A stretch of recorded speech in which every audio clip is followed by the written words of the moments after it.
السلام علیکم ورحمۃ اللہ وبرکاتہ۔ نحمدہ ونصلی علی رسولہ الکریم، اما بعد فاعوذ باللہ من الشیطان الرجیم، بسم اللہ الرحمن الرحیم۔ اللہم فقہنا فی الدین، آمین۔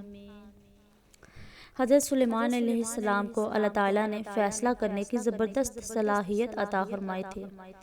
سورۃ الانبیاء آیت 87 میں ہے، اور داؤد علیہ السلام اور سلیمان علیہ السلام کو یاد کیجئے جبکہ وہ کھیت کے معاملے میں فیصلہ کر رہے تھے کہ کچھ لوگوں کی بکریاں اس میں چر چگ گئی تھی اور ان کے فیصلے میں ہم موجود تھے۔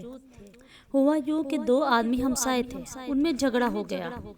ان میں سے ایک کے پاس کھیت تھا جس میں اس نے فصل بو رکھی تھی، اور دوسرے کے پاس کچھ بکریاں تھیں۔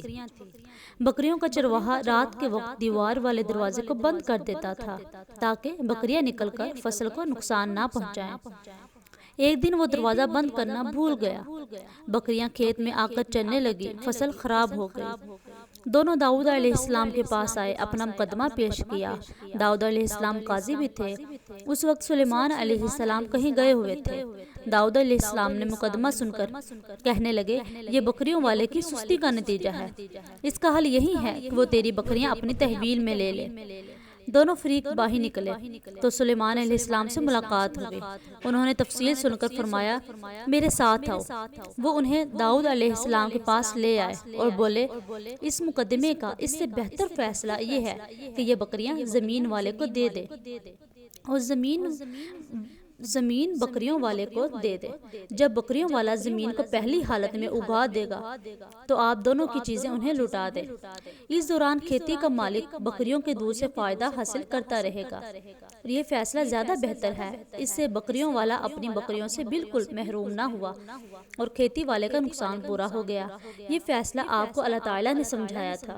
اللہ تعالیٰ سورۃ الانبیاء آیت 89 میں فرماتے ہیں، ہم نے اس کا صحیح فیصلہ سلیمان کو سمجھا دیا، ہاں ہر ایک کو ہم نے علم و حکمت سے نوازا تھا۔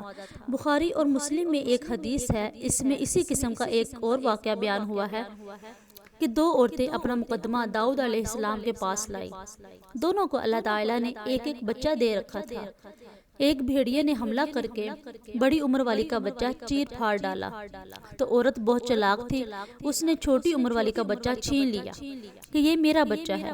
داؤد علیہ السلام نے دیکھا بچہ بڑی عورت کے پاس ہے تو اسی کے حق میں فیصلہ دے دیا۔ سلیمان علیہ السلام نے داؤد علیہ السلام سے اجازت چاہتے ہوئے کہا، کیا میں اس مقدمے کا فیصلہ کر سکتا ہوں؟ انہوں نے اجازت دے دی۔ سلیمان علیہ السلام نے عورت سے کہا کہ بچہ مجھے دے دو۔ بچہ ہاتھ میں لے کر انہوں نے تلوار نکالی اور دونوں عورتوں سے فرمایا، میں اس کے دو ٹکڑے کر کے تم دونوں میں برابر برابر تقسیم کرنے لگا ہوں۔ یہ سن کر بڑی عورت بولی کہ ٹھیک ہے، جبکہ چھوٹی عورت ممتا کی وجہ سے چلا اٹھی کہ اسے زندہ رہنے دو اور اسے دے دو۔ یہ سنتے ہی سلیمان علیہ السلام بول اٹھے، تو ہی ان کی ماں ہے جس سے اپنے بچے کے ٹکڑے دیکھنا برداشت نہ ہو سکا، پھر بچہ اسے دے دیا۔ سلیمان علیہ السلام کا تیسرا واقعہ قرآن میں یوں ہے، سورہ نمل آیت 17 اور 18 میں ہے، اور سلیمان کے سامنے ان کے تمام لشکر جنات، انسان اور پرندوں میں سے جمع کیے گئے، ہر قسم الگ الگ کھڑی کر دی گئی۔